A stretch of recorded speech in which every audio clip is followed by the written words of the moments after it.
We have our next session where we will be talking on how solar can actually help accelerate agricultural practices and rural development in Global South.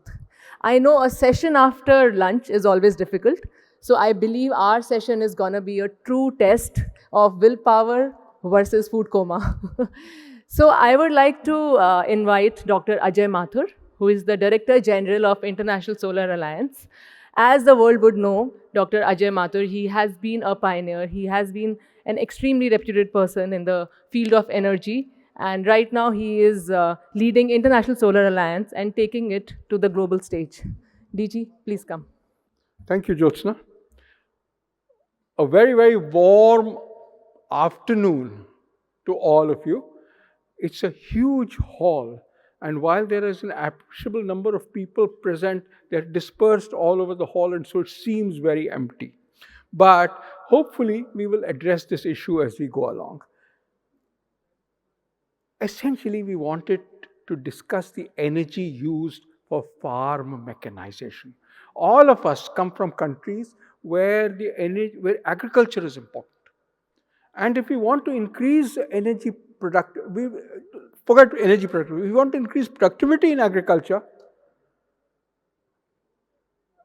being able to provide lower cost solutions to farmers is important. And I'm talking of all farmers, not just the rich farmers. We are seeing that the demand for cereals alone, would grow by 50% by 2050. In the next 25 years, we'll go up from 3 billion tons a year from the current requirement of 2 billion tons a year. Now, yes, there will be some amount of land increase, but it's actually working in the opposite direction. There's land being put to other uses rather than moving to agriculture. And consequently, we are looking at means through which we can enhance the productivity, the profitability of farming operations. Now, profitability is important. We know that people will be drawn to agriculture, will retained in agriculture only if profitability increases. I will leave with you the key issue of how this will happen, because I hope that the panel here talks about this. But what is very important is that we look at the kinds of options that we have. We have agri-pumps, solar pumps for agriculture. They make cost-effective sense. However, the challenge remains that how do you do it at the level of a farmer? I have a small farm about 500 kilometers from here, and the greatest challenge was to find the capital cost of putting the solar pump. I had another job, I could afford it. And the solar pump has worked like a charm for the last 10 years. Nevertheless, I was the only person in the whole district who actually got a pump that year, who paid for a pump that year. It tells you that the major issue that we face is the business model, not so much the technology. As the Solar Alliance, we had carried out a bulk procurement of solar pumps. The price quoted was 58% less than the ruling price in the market at that point of time. And this was, I think, in 2020, if I'm not wrong. So it was 5 years ago. So it was 42% less. Nevertheless, because each country has its own procurement procedures, this procurement did not result in take-up, zero take-up. Nevertheless, countries have then started negotiations with the number one company who won the contract and start with that 52% price and then go below it.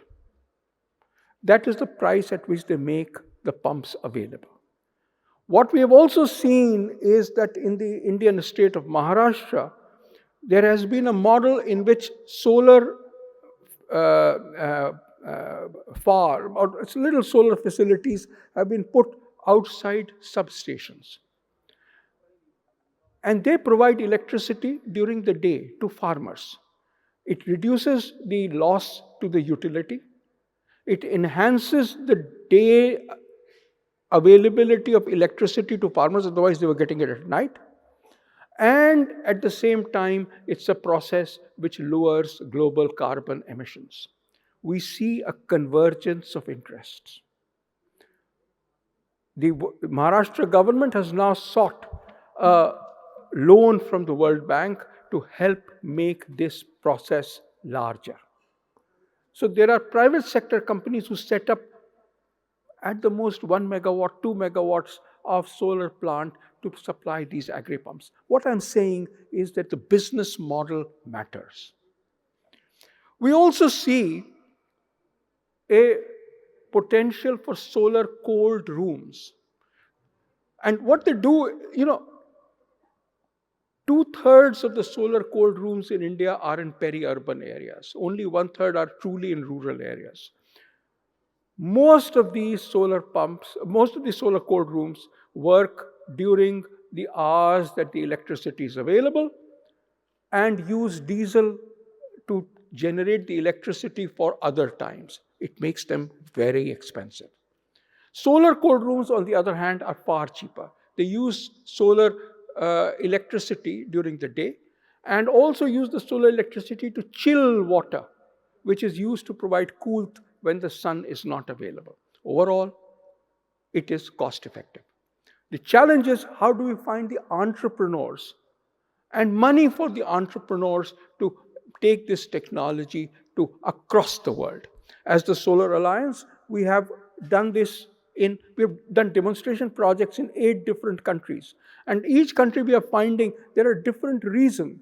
In Mauritius, for example, the fact that they import most of their food means that there's less food goes waste from what is grown and can go to the market later. In the neighboring Bhutan, they put it right next to the airport. And therefore, the asparagus and orchids that are grown in Bhutan they stay in this cold room, and next day are flown out of the country to markets internationally. There is a third technology which we are all looking at with great interest, AgriPV, in which the farmer grows whatever he has been growing, with the PV being done at the same time. Now, if it is put on stilts and is above it, then we need to see what is the loss in productivity, or is there a loss in productivity? For example, for things like tomatoes and chilies, we have found that the productivity actually increases. For cereals, the productivity dramatically declines. On the other hand, if you put them as vertical, and there are solar technologies which work well when they are put vertically, then essentially it's the distance that a tractor needs to move through at which you can put the solar PV farms. So one of the challenges becomes, what do you grow? And the second challenge becomes, how do you connect it to the grid? Each one of us has relatively small land holding.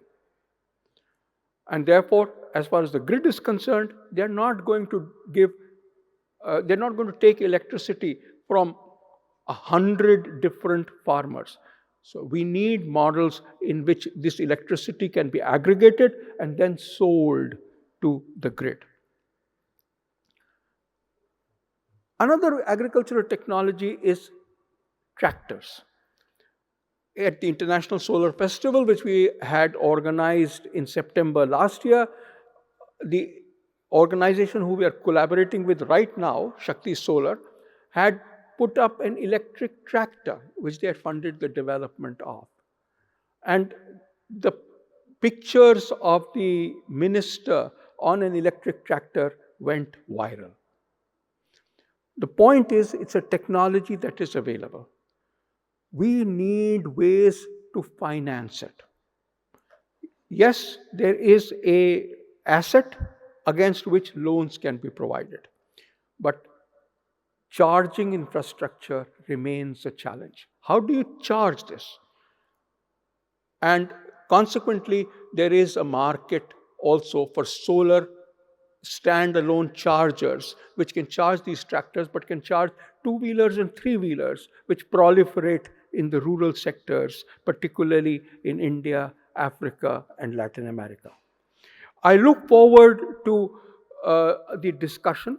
I look forward to your comments on what are the ways in which these various mechanization technologies, which use solar as a means of the starting off and enhancing the productivity in the agriculture area, can be utilized and greatly enhanced as far as their usage is concerned. I thank you all for coming here and look forward to the discussion that follows. Thank you all very, very much. Thank you so much, DG, for setting the context for the discussion today. Moving on to the panel discussion, we have Ms. Ulka Kelkar as the moderator of the session. I'll be very quick because I understand there's a timer going on right in front of me. Next, we have Dr. Ajay Mathur, Director General of ISA, as the panelist. Dr. Harish Hande, who is the co-founder of SELCO Solar Light Private Limited. I would like to welcome Mr. Siraj Hussain, who is the Chairman and Managing Director of the FCI. He used to be, and right now he is with FICCI as the advisor for food processing and industries and agriculture. It is my true honor to welcome Mr. Uwe Gehlen, who is the head of German Development Cooperation of India and Minister at the German Embassy. We have Ms. Swati Agarwal, who is currently working at the Oak Foundation and leading a lot of their flagship programs and initiatives. And last but not the least, we have Mr. Subodip Basu on the panel, who has extensive experience in conducting mixed method research focusing on rural livelihoods. Thank you so much, and I welcome you all for the panel discussion. Over to you, Ulka. Thank you so much, Jyotsna. It's such a pleasure to be with all of you today. And I was, when I saw the paper that ISA has brought out called Harvesting the Sun, I was reminded of this emerging new style of art and literature called solar punk. It's not dystopian, it's optimistic and imaginative. And when you see some of the illustrations in the paper, you are getting a sort of a sneak peek, an early glimpse into what a beautiful solar future might look like. Such a privilege for me to be at the ringside of this wealth of experience and insights. As we have only 30 minutes just about allotted for these 6 amazing panelists, we hope that the session flow will be engaging as well as informative.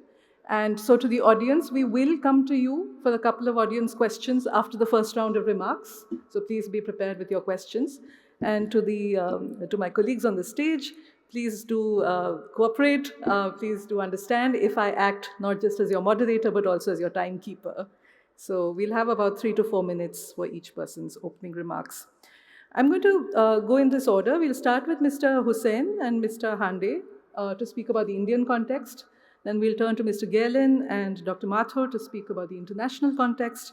And after that, to Ms. Agarwal and Mr. Basu about the philanthropic and academic context, respectively.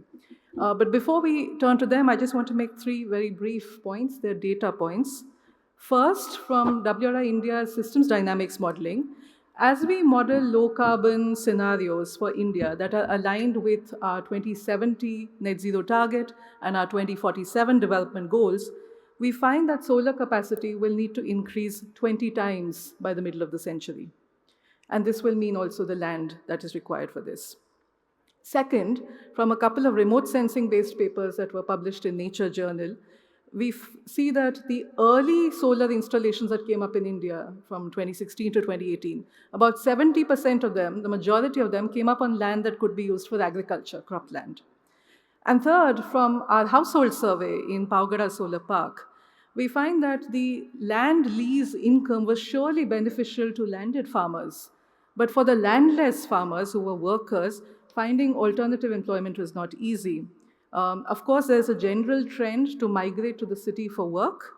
But if we compare the villages where the solar park came up with the neighboring villages, which were very similar, we find that the decline in land under cultivation was 4 times more than the decline in the neighboring village. And the work opportunities, the number of workers employed, that decline was 7 times more in the solar park villages than in the neighboring villages. So what this means is that any approach that allows coexistence of solar and agriculture or pastoral livelihoods is important. And any approach that enables coexistence of low carbon technologies and resilient communities is important, like the topic that we are discussing today. So with that, let me turn to this wonderful panel. I'll start with Mr. Hussain. Sir, if you could just tell us a little bit about how solar-based farm mechanization can support farm incomes, more resilient livelihoods, perhaps using things like cold chains and food processing opportunities. If you could please share from your vast experience, sir. Thank you.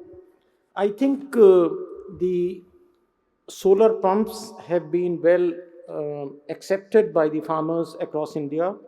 And as of last year, some 400,000 standalone pumps were installed under the Prime Minister Kusum scheme. Unfortunately, the distribution has been quite skewed.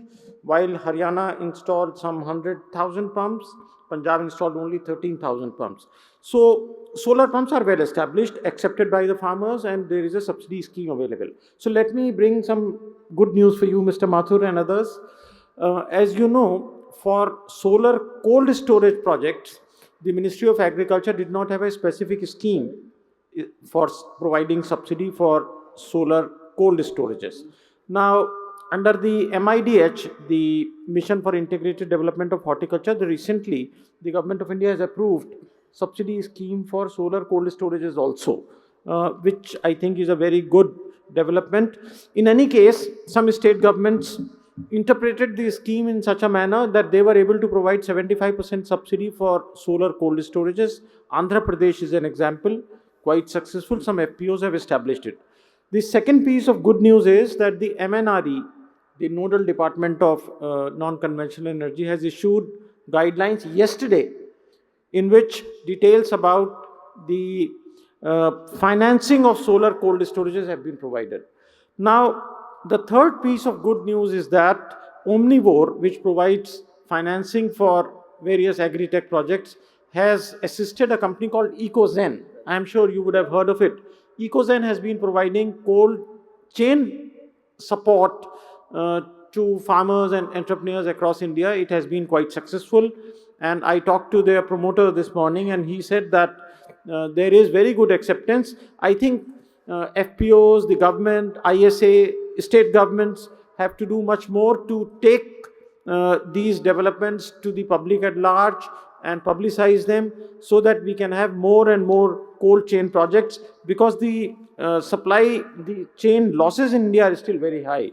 And we find that even in case of apple, which has the best supply chain as compared to any other fruit, the losses are 9.5%, banana 7.6%, even grapes which are exported, we are doing quite well in exporting grapes, losses are 7.1%, which means that there is possibility of installing a very large number of solar cold storages across India.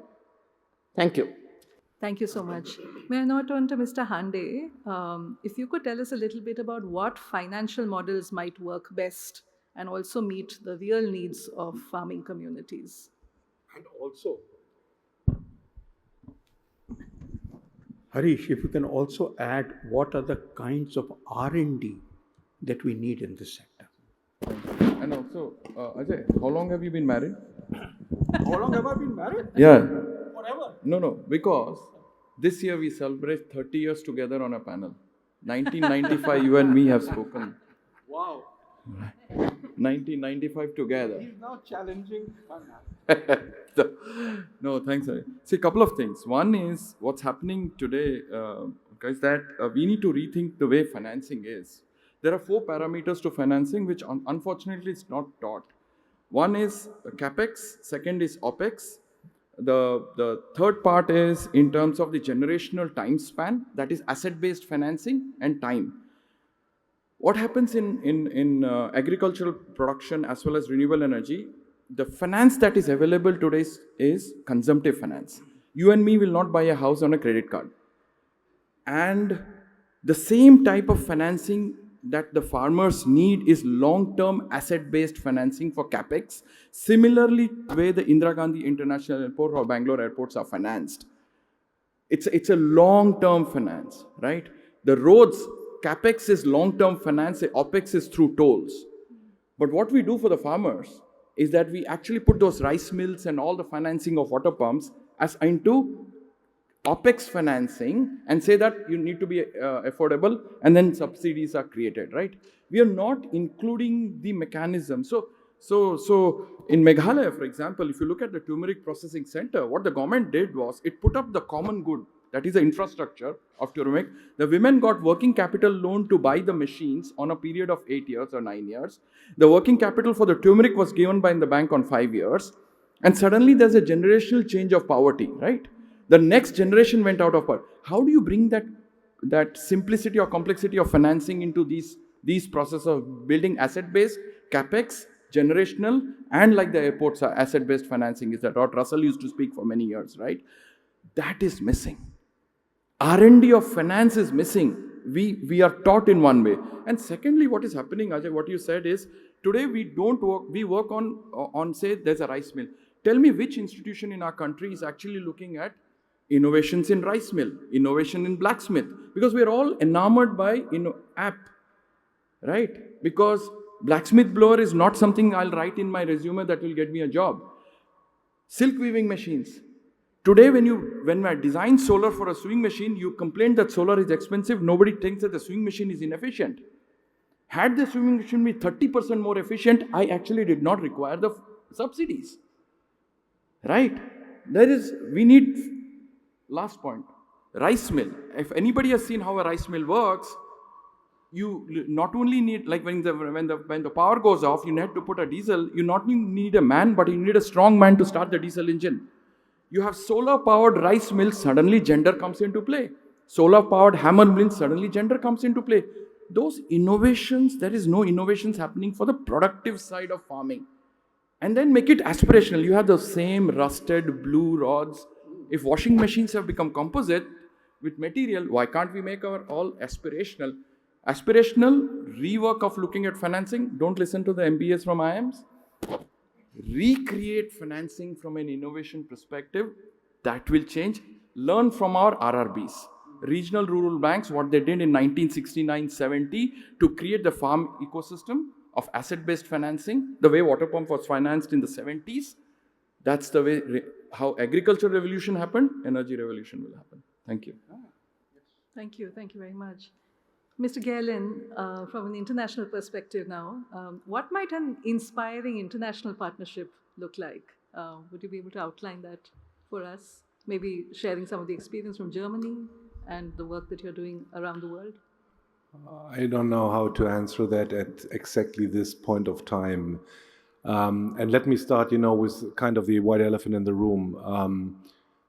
Before I get to what we can provide, we have to realize we in the most challenging time regarding multilateralism we have ever been.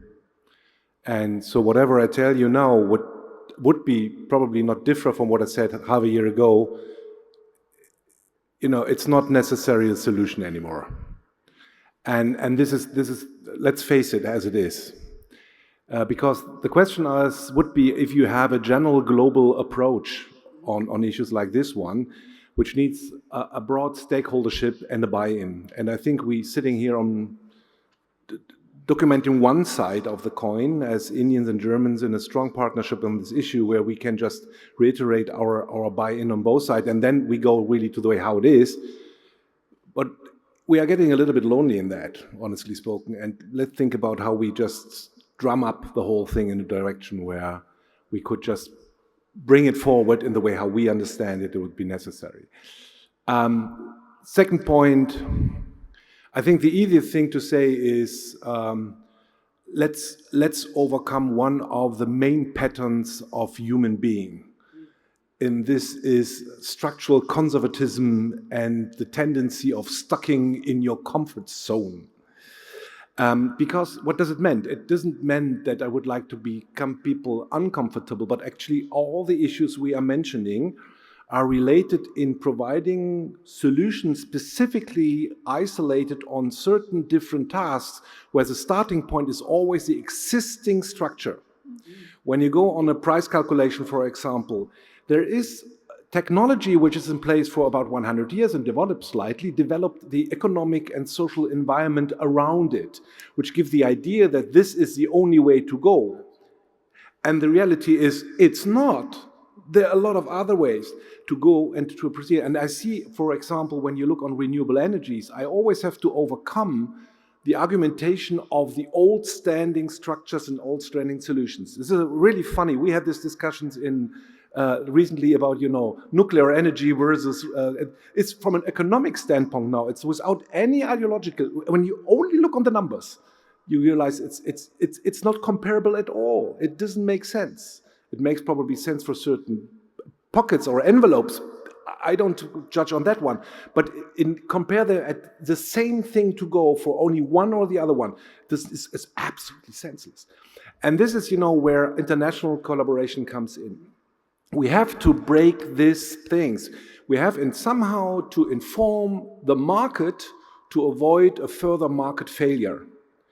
And there is no real market in the way how we would perceive it and positively said, because obviously it's taking things in relation which are not belonging there.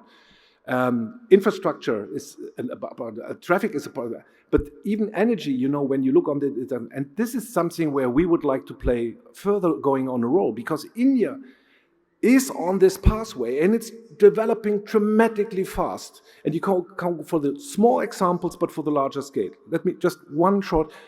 Ajay, you rightly stated, on the solar pumps, and I'm very appreciative again that you just took it up in your. German Development Corporation has a program, ERADA, going on with women in the rural areas, and it's related to microcredit networks where we support that. This is not how we solve the issue overall, but this is actually where we're testing ways to proceed, and then you have the opportunity to draw your attention out of this, and then you scale it up. And that is what we can do in a larger picture, and both of us are doing constantly.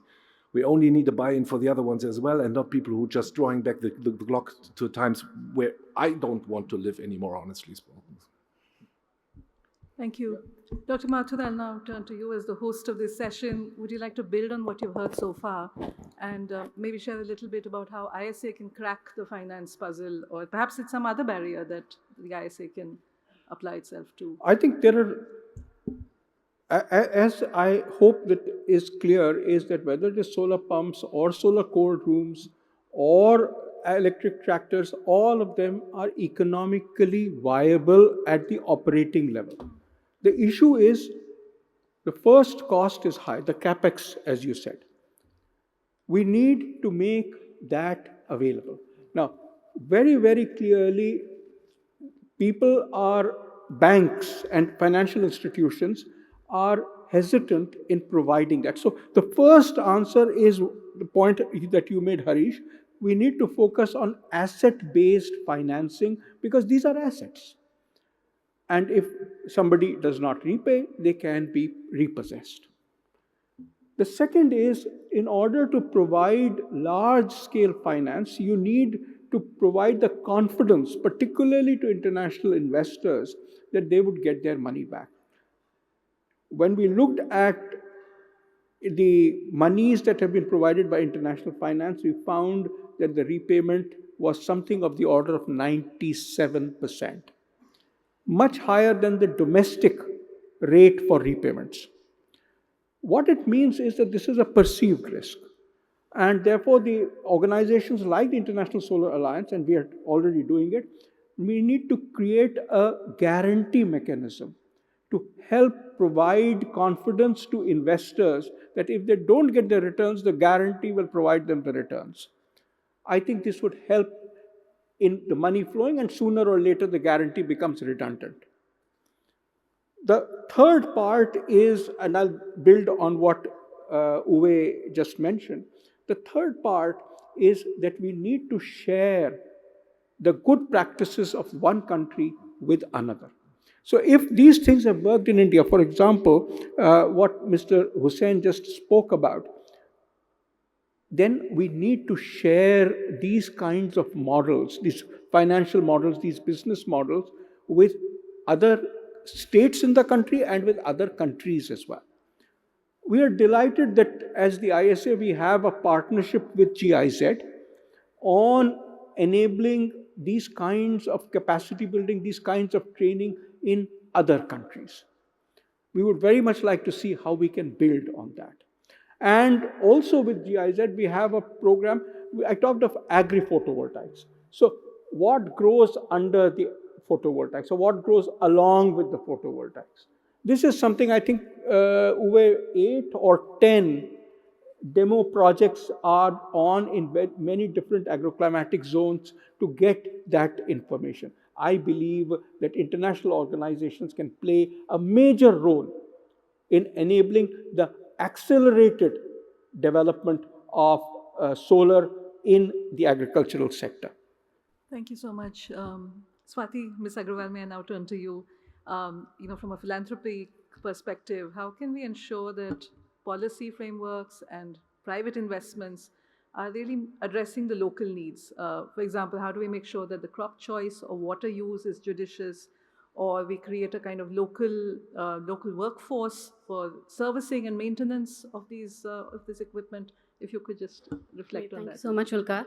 And the two questions that you're asking, they are independent universes on their own, the capacity building part of this, but also how do we make sure that there's the right balance of different crop choices or water use mechanisms, etc., as we are looking at agri-photovoltaic kind of setups.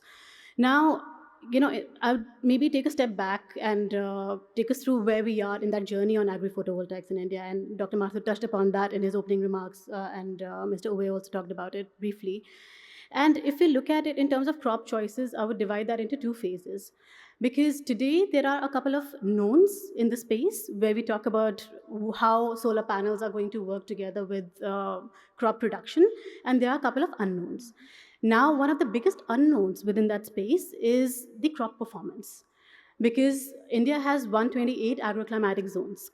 Every agroclimatic zone we produce a number of different crop commodities. Now, every microclimate across those crops is going to determine how that crop performs. Today, if we look at where we are in that journey, perhaps in India, overall, we are looking at 25, maybe if we push it to maybe 30 pilots, and most of them are currently across the western zone of the country. In order for us to probably accelerate in where we are, what would that right crop choices would mean for us?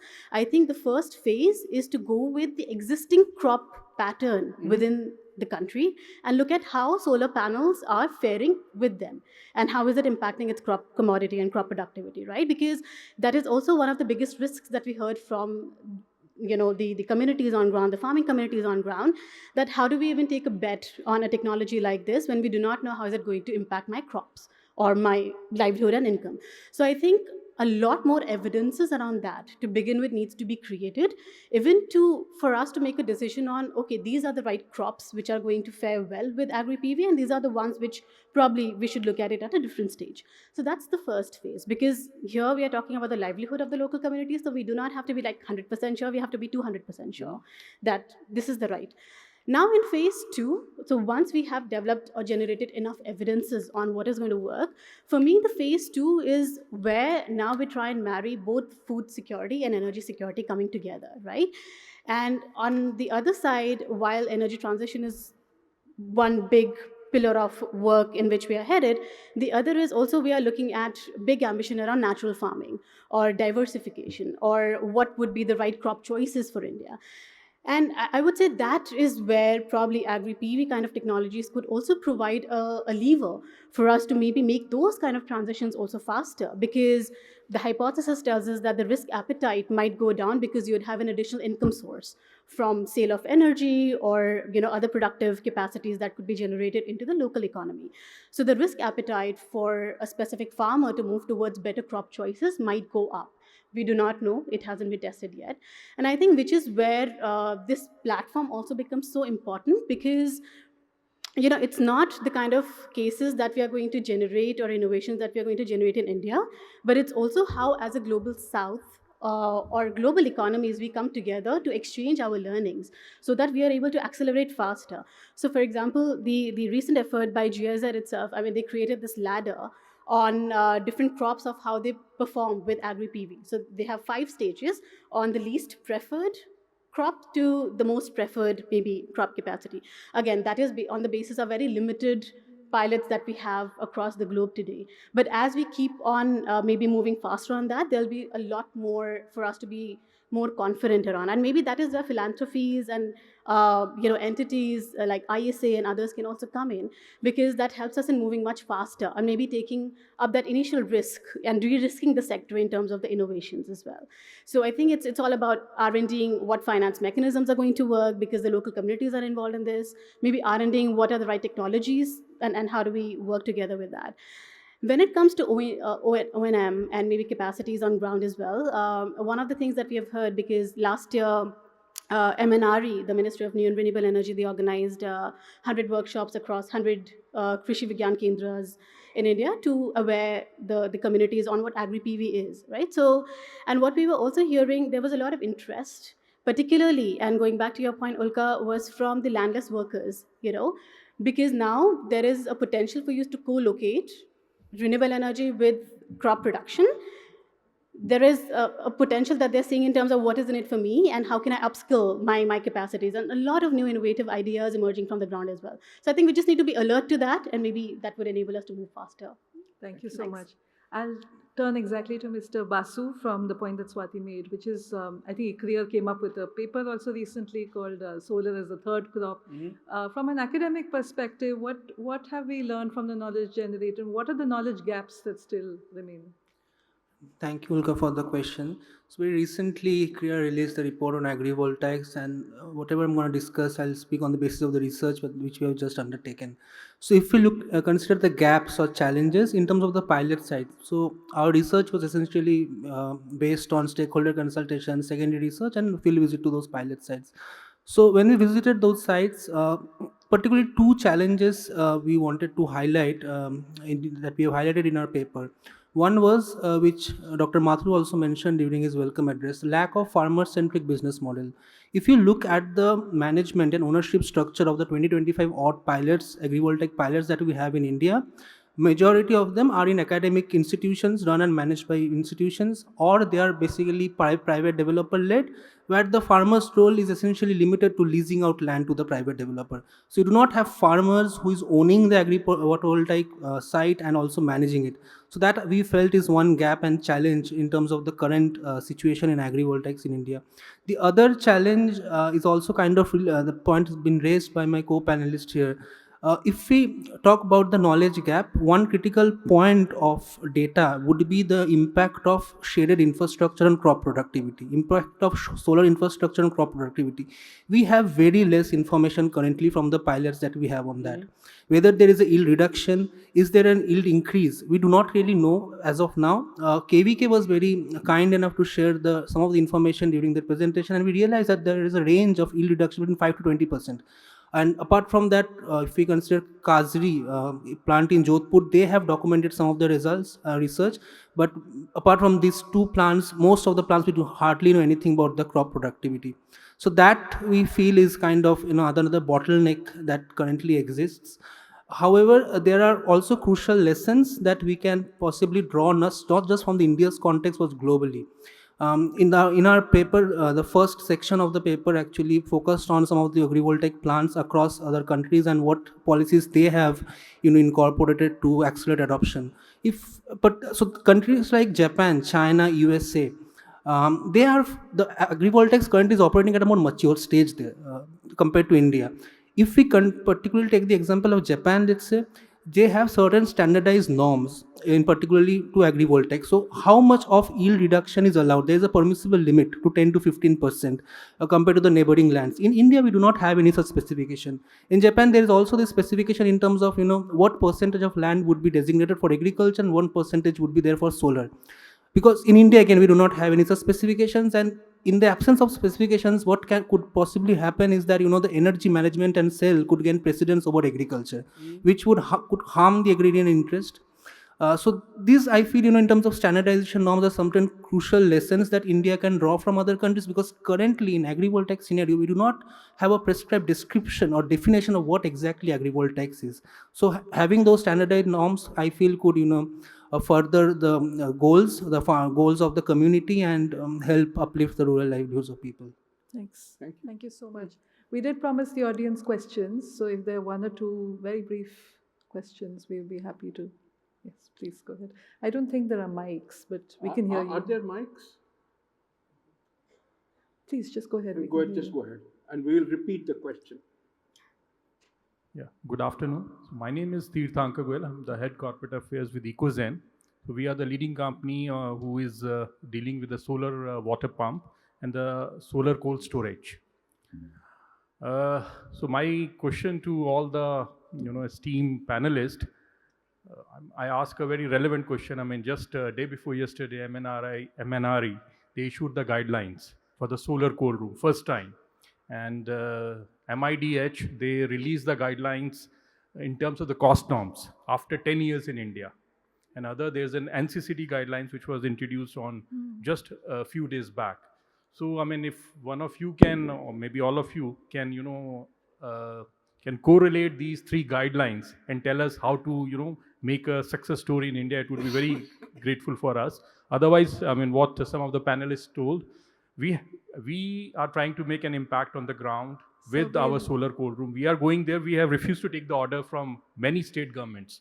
We said we want to make the impact on the ground. We are working on a crop so that the ROI can be formed.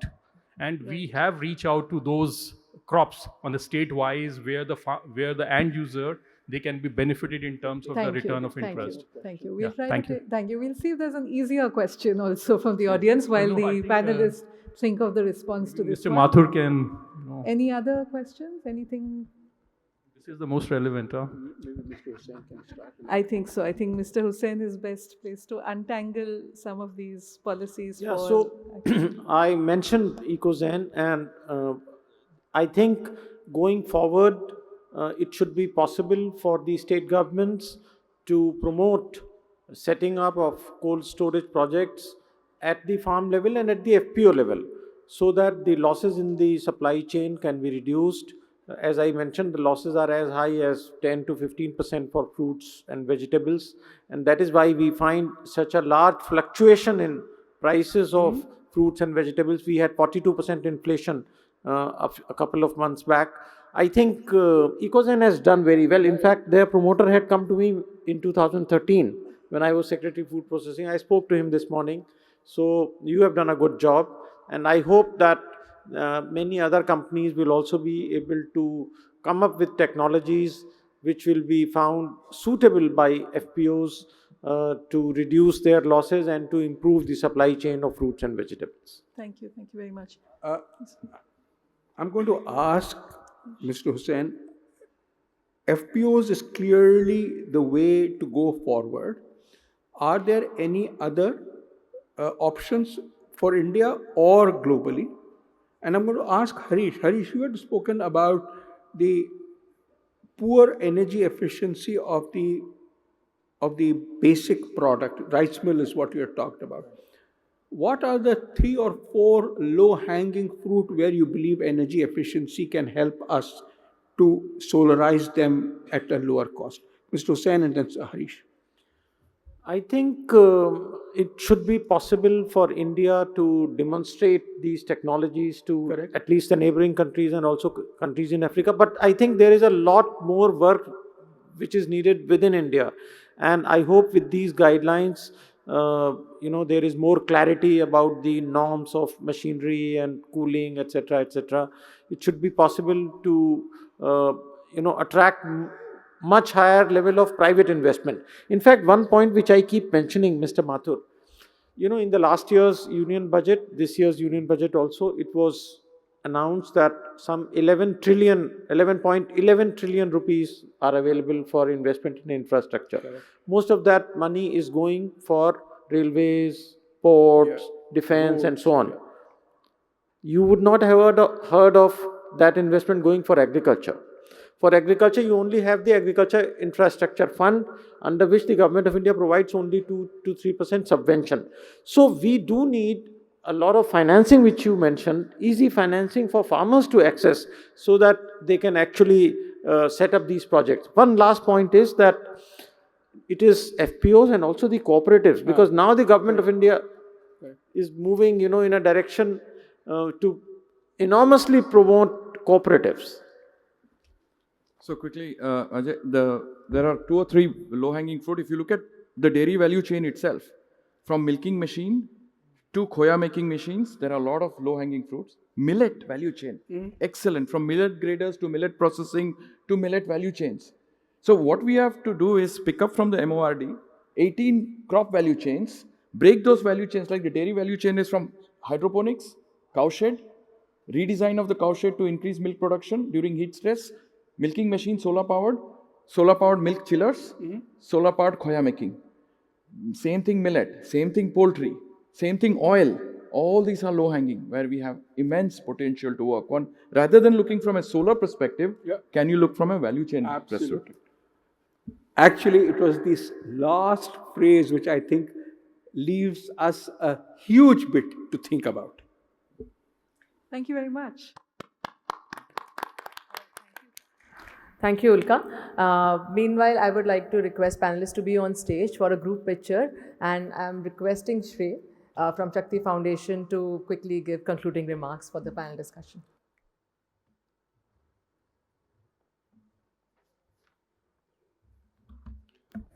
Thank you so much. I won't be taking much time. Thank you to the esteemed panel for a great discussion. Today, if anything, one thing has been made very clear. Solar-powered farm mechanization is no longer an option, but a necessity. So as we start thinking about the critical things which were discussed on the panel, whether it is the kind of cropping patterns across the bioeconomic zones that India has, or even looking at long-term patient capital. I mean, how do we mobilize some of that into the sector? Dr. Mathur did mention about guarantees also. So at the end of the day, philanthropic capital can be used to leverage private sector money, which can be used to crowd in a lot of innovations in the sector. So how do we get to that point? What kind of blended finance solutions are going to be relevant? What kind of leasing models and risk mitigation strategies eventually to unlock the potential of the sector? One of the things that this session has done is that it builds on the momentum set at COP29 when ISA and Shakti Foundation outlined the vision for the sector coupling. Now we move from discussion to action. So ISA and Shakti will develop a readiness framework moving forward, and that is something that we hope will be utilized to kind of unlock the overall potential in the sector. With that, I'll thank ISA for hosting a wonderful panel and a wonderful session. Back to you, Jyoti. Well, thank you so much, and thank you to the audience as well for sparing time and participating here. Shrikant.